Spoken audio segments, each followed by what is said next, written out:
पक्षियों को देखकर इंसान ने उड़ने का सपना देखा। जब तक वह उड़ने में कामयाब नहीं हुआ तब तक किस्से, कहानियों और सपनों में उड़ता रहा।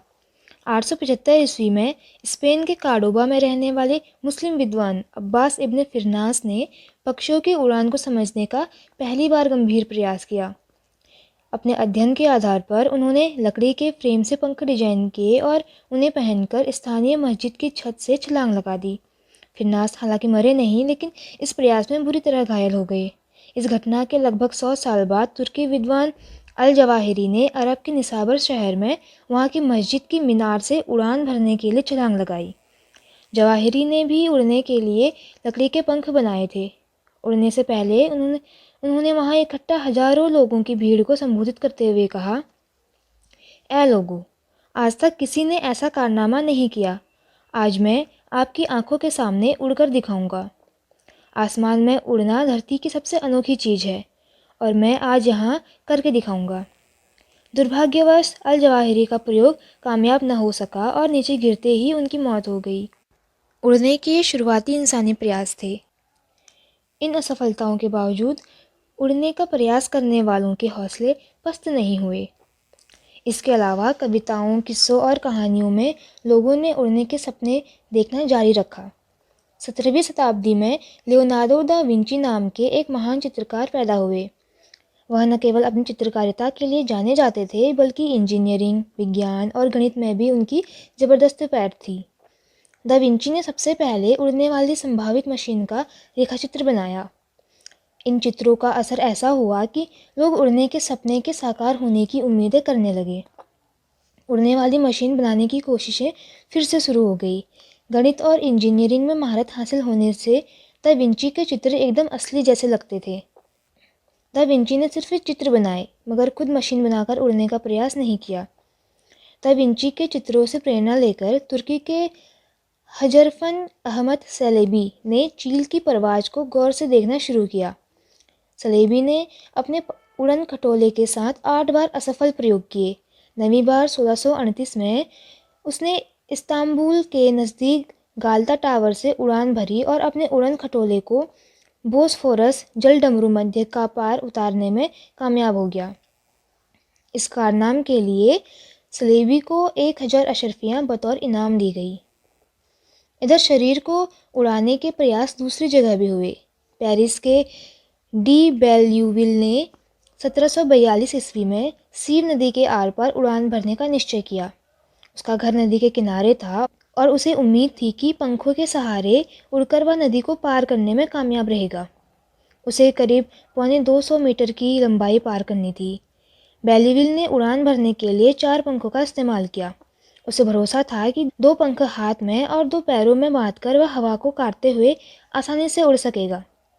बेल्यूविल के सपने को हकीकत में बदलता देखने के लिए बड़ी संख्या में लोग इकट्ठा हुए। बेल्यूविल उड़ने के लिए अपने घर की छत पर चढ़ गया। हाथ पैरों में बंधे पंखों को फड़फड़ाते हुए वह छत से कूद पड़ा। कुछ देर लोगों को लगा कि वह हवा में तैरने लगा है, लेकिन जल्दी ही उसका शरीर असंतुलित हो गया और वह नदी में खड़ी एक नौका के फर्श पर जा गिरा। इस दुस्साहस में बेल्यूविल को अपनी टांग तुड़वानी पड़ी। इस असफलता से निराश होकर उसने फिर कभी उड़ान नहीं भरने की कसम खा ली।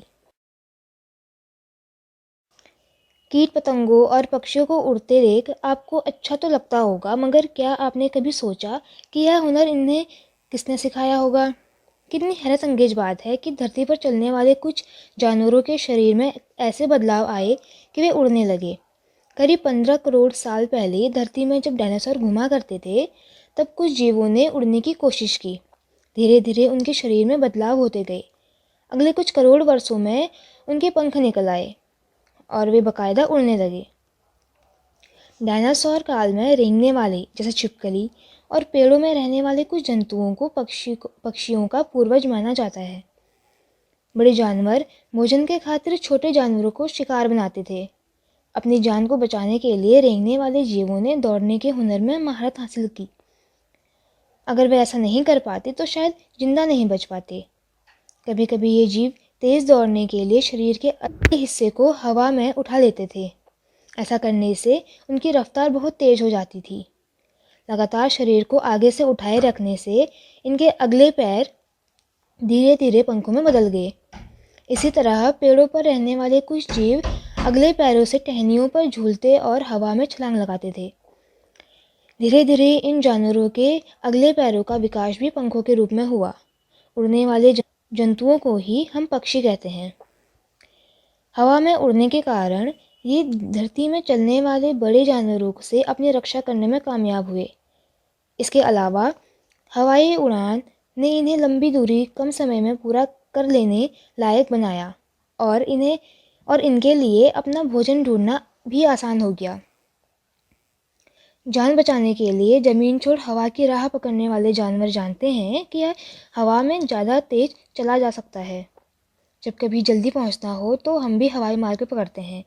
आदमी ने दौड़ने वाली जितनी भी मशीनें बनाई, हवाई जहाज़ उनमें सबसे तेज है। सड़क में दौड़ने वाली कोई भी फर्राटा कार या पानी में तैरने वाली स्पीड बोट हवाई जहाज़ से टक्कर नहीं ले सकते। लेकिन प्रकृति की प्रयोगशाला में कुछ जीवों ने 15 करोड़ साल पहले ही ज़मीन को छोड़ हवाई रास्ते पर उड़ने की कोशिश शुरू कर दी थी। हवा में पक्षी कम समय में बहुत दूर उड़ जाते हैं। मोटर गाड़ियाँ जब चलती हैं तो उनके पहिए कठोर व सख्त सड़क से चिपक कर घूमते हैं। कठोर सड़क छोटे छोटे कणों से मिलकर बनी होती है। ये कण बहुत पास पास होते हैं। सड़क गाड़ी के पहियों पर एक बल लगाती है जो इन्हें उसे आगे बढ़ने से रोकती है। गाड़ी को आगे बढ़ाने के लिए इस बल से ज़्यादा ताकत लगानी पड़ती है, इसलिए गाड़ी थोड़ी दूर चलने में ज़्यादा समय लगाती है।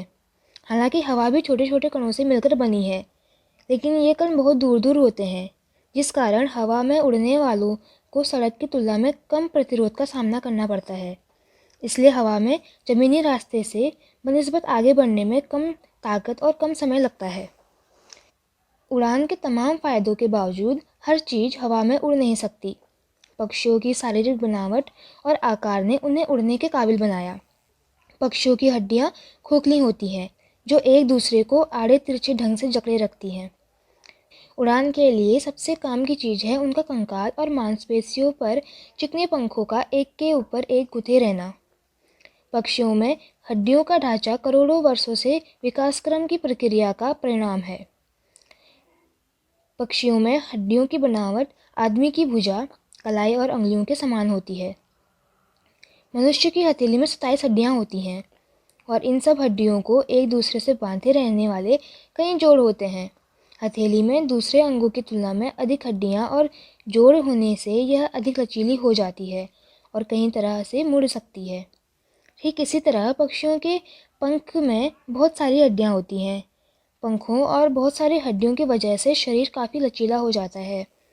इस बनावट के कारण पक्षी उड़ान के समय अपने शरीर को ज़रूरत के मुताबिक अनेक आकारों में ढाल लेते हैं। भोजन की तलाश और शिकार से बचने के लिए पक्षियों को अत्यंत चतुराई से उड़ना पड़ता है। उड़ान के समय अपनी चाल पर नियंत्रण और दिशा के बदलने के लिए वे पंखों और पूंछ का इस्तेमाल करता है।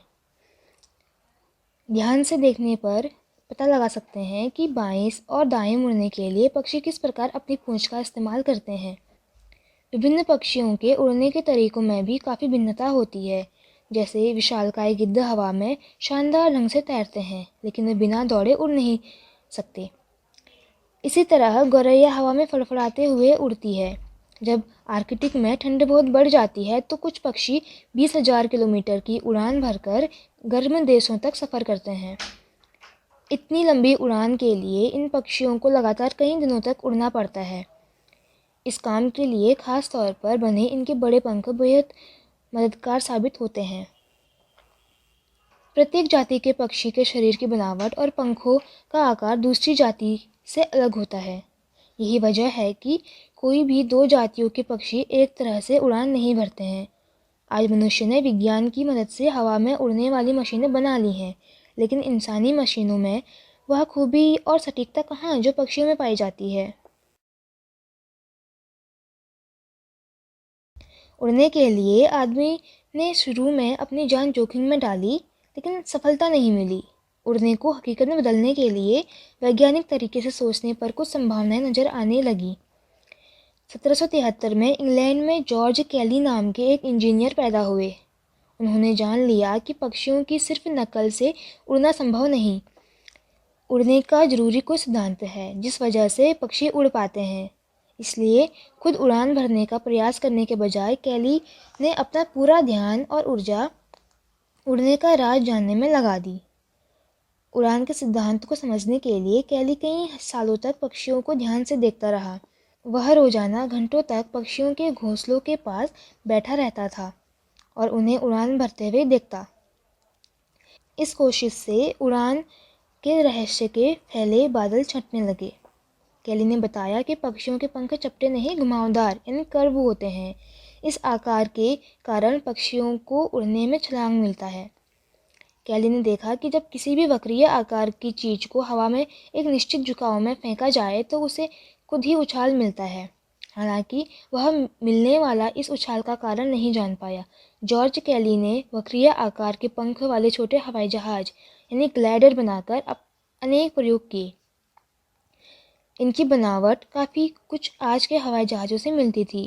कैली ने ही पक्षी को उड़ान देने वाले 4 मुख्य बलों की खोज की। इन्हें धक्का, पछाड़, भार और उछाल के नाम से जाना गया। इन चारों बलों के लगने से दिशा अलग अलग होती है।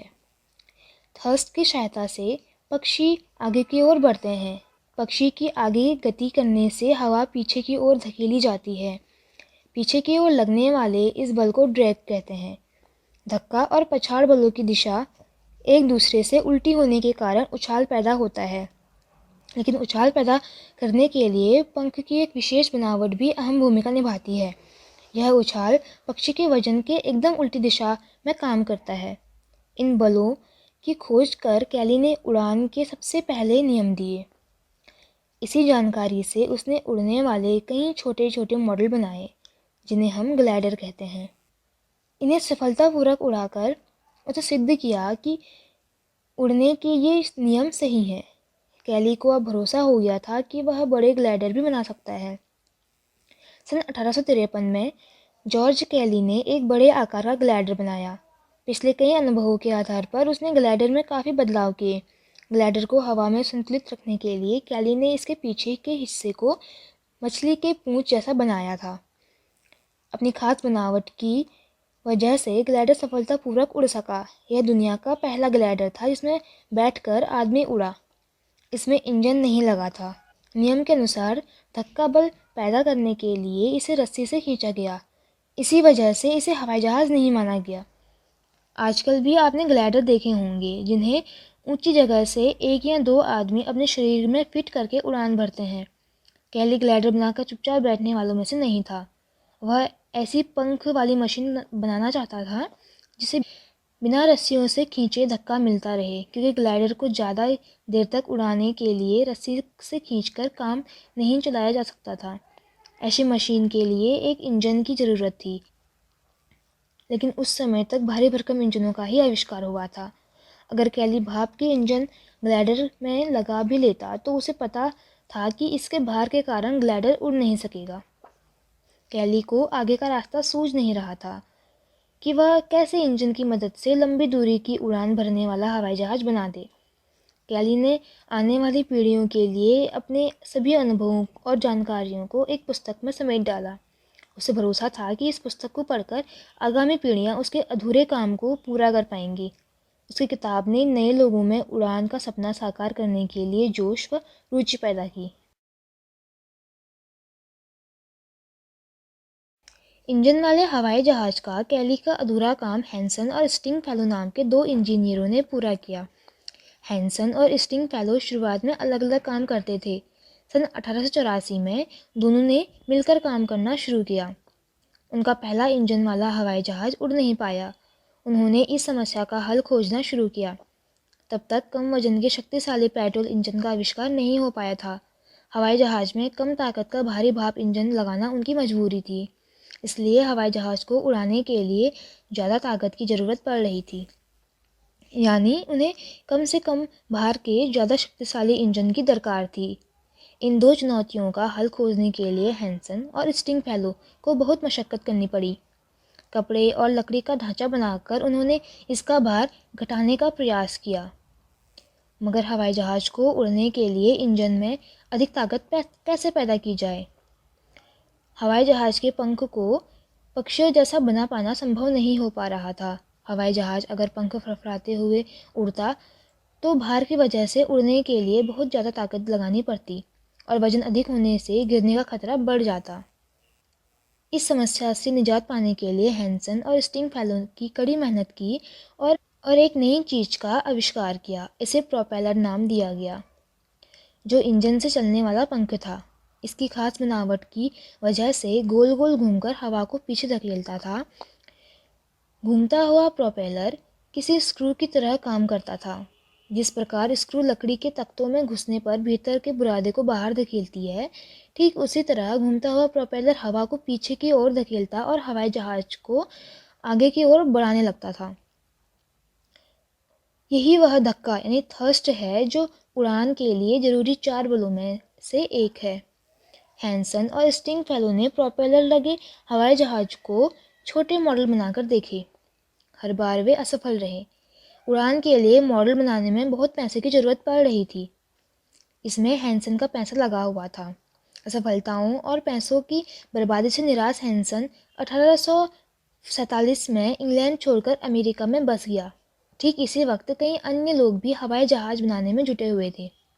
कई लगातार मिल रही असफलताओं से हार कर काम छोड़ देते थे। दूसरी ओर बहुत लोगों का मानना था कि उड़ना सीखना प्रकृति से दुश्मनी मोल लेना जैसा है। पक्षियों की नकल करना प्रकृति के साथ छेड़छाड़ है। उधर स्टिंगफेलो ने हार नहीं मानी और वह कैली के सपने को पूरा करने में जुट गया। उसने कम वजन वाले भाप के इंजन का आविष्कार किया और प्रोपेलर से जोड़कर हवाई जहाज़ का मॉडल बनाया। इंजन से उड़ने वाला यह पहला हवाई जहाज़ था। इस मॉडल का वजन लगभग 4 किलो था। यह पहला हवाई जहाज़ था जिससे इंजन की ताकत से उड़ाया जा सकता था। स्टिंगफेलो के मॉडल ने वैज्ञानिकों का ध्यान खींचा, लेकिन इसे पूरी तरह कामयाबी नहीं कहा जा सकता था, क्योंकि यह एक पूरे आकार का हवाई जहाज़ नहीं था। स्टिंगफेलो ने एक इंजन से चलने वाले ऐसे बड़े हवाई जहाज़ के निर्माण की योजना बनाई जो आदमी को उड़ा सके। स्टिंगफेलो ने अपने दोस्तों के साथ कुछ वर्षों तक इस योजना पर भी काम किया, मगर ज़्यादा उम्र और बीमारी की वजह से वह ऐसा हवाई जहाज़ नहीं बना पाया। बहरहाल स्टिंगफेलो के भाप इंजन चालित प्रोपेलर वाले हवाई जहाज़ के सफल डिजाइन से वैज्ञानिकों में उड़ने वाली मशीन बनाने का भरोसा एक बार फिर जाग गया। फ्रांसिस वैनहम नाम का एक इंजीनियर हवाई जहाज़ उड़ाने में आ रही दिक्कतों को हल करने के लिए काम कर रहा था।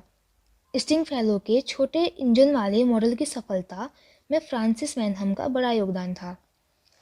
इंग्लैंड के फ्रांसिस वैनहम ने भारी इंजन वाली मशीन के उड़ न पाने की समस्या का हल खोजने के लिए प्रयास किए।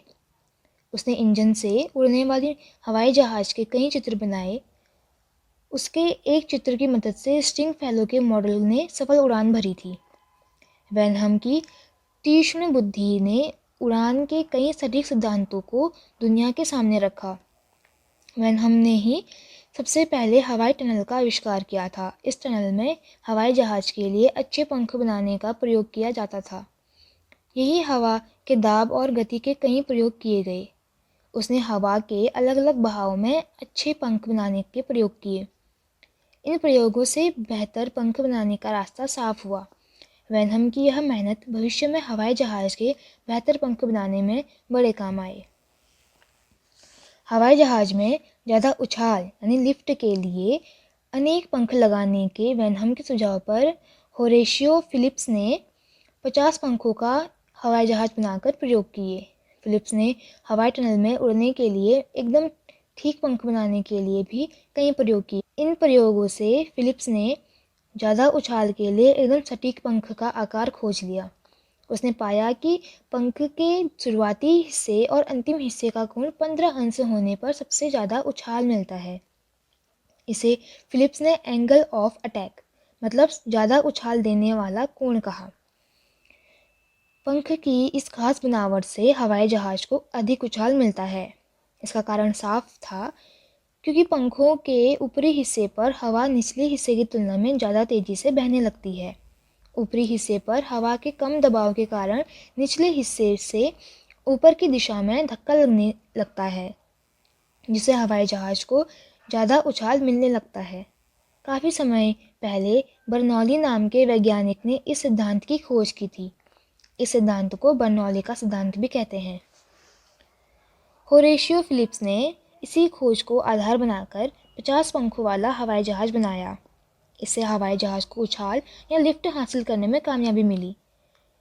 हवाई जहाज़ हवा में बहुत ऊपर उड़ा, मगर एकाएक असंतुलित होकर एक ओर ज़मीन पर गिर गया। फिलिप्स के प्रयोग को पूरी तरह कामयाबी न मिल सकी।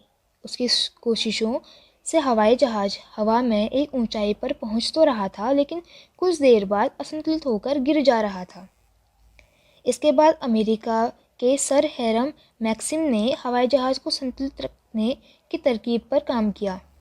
मैक्सिम ने इसके डिजाइन पर कुछ सुधार किए, लेकिन उसे सफलता हाथ नहीं लगी।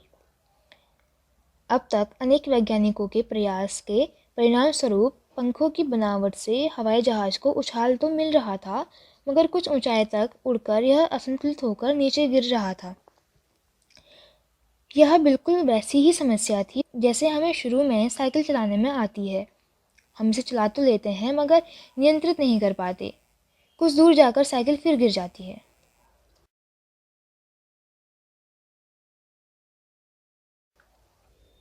हवाई जहाज को हवा की सड़क पर चलना था। साइकिल या मोटर गाड़ियों की तरह इसे आसानी से नियंत्रित नहीं किया जा पा रहा था। जॉर्ज कैली, हैंसन, स्टिंगफेलो, वैनहम, फिलिप्स आदि कई वैज्ञानिक हवाई जहाज या ग्लाइडर उड़ाकर दिखा चुके थे, लेकिन वे अपने मॉडल को हवा में नियंत्रित करने में नाकामयाब रहे। इन नाकामयाबियों के बावजूद आसमान में इंसानी उड़ान का सपना अब भी मरा नहीं था। जर्मनी के दो वैज्ञानिक बंधु ऑटो और गुस्ताव लिलिएंथल उड़ने के सपने को साकार करने के लिए मनोयोग से लगे हुए थे। बचपन से दोनों भाई हवाई जहाज बनाने का सपना देखते आ रहे थे। उन्होंने पक्षियों के बच्चों पर ध्यान देना शुरू किया कि वे उड़ते कैसे हैं। उनका निष्कर्ष था कि पक्षियों की उड़ने की क्षमता जन्मजात नहीं होती, पक्षी उड़ने की क्षमता अभ्यास से हासिल करते हैं। इस निष्कर्ष से ऑटो और गस्तो समझ गए कि हवाई जहाज को हवा में संतुलित करना आवश्यक है। अगर ऐसा नहीं कर पाए तो हवाई जहाज बनाने का कोई फ़ायदा नहीं होगा। क्योंकि इससे पहले के आविष्कारक इस समस्या को हल नहीं कर पाए थे, ऑटो और गुस्ताव ने इस चुनौती को हल करने के लिए इंजन वाले हवाई जहाज की जगह ग्लाइडर का सहारा लिया। उनका पूरा ध्यान हवाई जहाज को हवा में नियंत्रित वाले नियम को खोजना था। ऑटो और गुस्ताव ने कई ग्लाइडर बनाए। ग्लाइडर को उड़ाने के लिए वे ऊंची पहाड़ पर चढ़ते थे। ऑटो ग्लाइडर को उड़ाते और गुस्ताव नीचे से उन्हें दिशा के बारे में बताते थे। बाद में ग्लाइडर के प्रशिक्षण के लिए उन्होंने एक मिट्टी की ऊंची पहाड़ी बनाई। ऑटो ने गुस्ताव की मदद से ग्लाइडर उड़ाने की कला सीखने और महारत हासिल करने के लिए 2000 से ज़्यादा उड़ानें भरी। ये उड़ानें उनके लिए काफ़ी उपयोगी साबित हुई। उन्होंने इन उड़ानों के अनुभव से बताया कि विमान जब हवा में होता है तो दो कारण उसे संतुलित होने नहीं देती हैं। पहला, हवा के दाब में परिवर्तन होने से हवाई जहाज झुक यानी टिल्ट हो जाता है और असंतुलित होकर नीचे गिर जाता है। दूसरा, विमान का गुरुत्व केंद्र या संतुलित बिंदु बिगड़ जाने से वे गोल घूमने या रोलिंग करने लगता है और अनियंत्रित होकर गिर जाता है। ऑटो ने दावा किया कि इन दोनों समस्याओं को अभ्यास से दूर किया जा सकता है। उन्होंने इसके लिए उपाय भी खोजे। हवा में विमान का गुरुत्व केंद्र या संतुलित बिंदु बिगड़ने पर विमान बाएं या दाएं लोटपोट करने लगता था। इसलिए विमान को नियंत्रित करने के लिए उन्होंने मुख्य पंख पर एलरॉन बनाया। एलरॉन की मदद से विमान के बाएं या दाएं लौटने की समस्या दूर हो गई। उन्होंने विमान को मोड़ने के लिए रडर का आविष्कार किया। रडर की मदद से विमान हवा में दाएं या बाएं किसी भी दिशा में मुड़ सकता था। एलरॉन और रडर ऐसी खोजें थी जैसे हवा की सड़क पर विमान को साइकिल या हैंडल मिल गया था। ऑटो और गुस्ताव को यह कामयाबी ग्लाइडर की कई उड़ानों के बाद हासिल हुई। अब दोनों भाई इंजन वाला विमान उड़ाने के लिए तैयार थे, लेकिन उससे पहले ऑटो ग्लाइडर से अंतिम उड़ान भरने के लिए ऊंचाई पर चढ़ा। उस दिन अचानक बहुत तेज हवाएं चलने लगी और तेज हवा के झोंके से ग्लाइडर का संतुलन बिगड़ गया। ऑटो ग्लाइडर सहित जमीन पर आ गिरा। बहुत ज़्यादा चोट लगने से ऑटो की मृत्यु हो गई। भाई की मौत से गुस्ताव बहुत निराश हो गया। उसने उड़ान का विचार पूरी तरह छोड़ दिया, मगर ग्लाइडर की उड़ानों से हासिल कीमती अनुभवों को अगली पीढ़ी तक पहुंचाने के लिए उसने किताबें लिखने का निर्णय लिया। ये किताबें अगली पीढ़ी के वैज्ञानिकों के लिए बेशकीमती साबित हुईं। आकाश में उड़ने के इंसानी सपने को आखिरकार राइट बंधुओं ने 17 दिसंबर 1903 में पूरा कर दिखाया। अमेरिका में पैदा हुए अर्विल और विल्वर राइट के विमान ने नॉर्दर्न कैरोलिना के किटी हॉक शहर में सफल उड़ान भरकर इतिहास रच दिया। आज पूरी दुनिया राइट बंधुओं को हवाई जहाज का आविष्कारक मानती है। बचपन से ही अर्विल और विल्वर का मन खेल खिलौनों में खूब लगता था। एक बार उनके पिता ने उन्हें एक छोटा सा ग्लाइडर लाकर दिया। उन्हें यह खिलौना इतना अच्छा लगा कि दोनों सुबह से लेकर शाम तक इससे खेलते रहते थे। कागज़, रबड़ और बांस से बना यह ग्लाइडर उन्हें बहुत पसंद था। दोनों भाइयों ने अपने खिलौने को देखकर एक नया ग्लाइडर बनाया। इस ग्लाइडर की उड़ान ने उन्हें इस विषय के बारे में और जानने की प्रेरणा दी। उन्होंने कई किताबें पढ़ी। ग्लाइडर के अनुभवों ने राइट भाइयों के मन में हवाई जहाज बनाने में रुचि पैदा की। अर्विल जब हाई स्कूल में पहुंचा तो वह स्कूल छोड़कर प्रिंटिंग प्रेस का व्यापार करने लगा। अर्विल ने विल्वर के साथ मिलकर अपनी प्रिंटिंग प्रेस को खुद ही बनाया। बाद में दोनों ने मिलकर एक अखबार भी निकाला, लेकिन अखबार ज़्यादा दिन तक नहीं चला और दोनों भाइयों प्रिंटिंग प्रेस के कारोबार में जुट गए। वे प्रिंटिंग मशीन का डिजाइन और निर्माण करते थे। उनको इस कारोबार से खूब फ़ायदा हुआ। साथ ही दोनों ने मशीनें बनाने में भी महारत हासिल कर ली। बाद में उन्होंने साइकिल निर्माण की कंपनी खोल ली, लेकिन हवाई जहाज़ बनाने का उनका सपना अभी भी ख़त्म नहीं हुआ।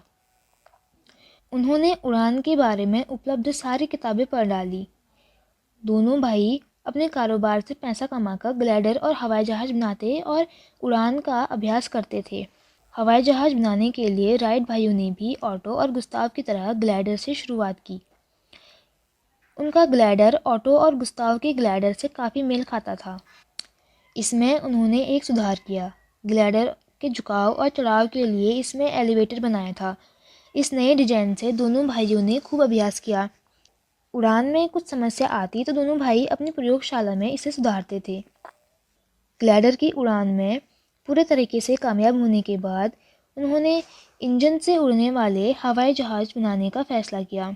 इससे पहले के वैज्ञानिकों ने भाप के इंजन वाले हवाई जहाज़ बनाने की कोशिश की थी, लेकिन राइट बंधुओं ने पेट्रोल इंजन का विकल्प चुना।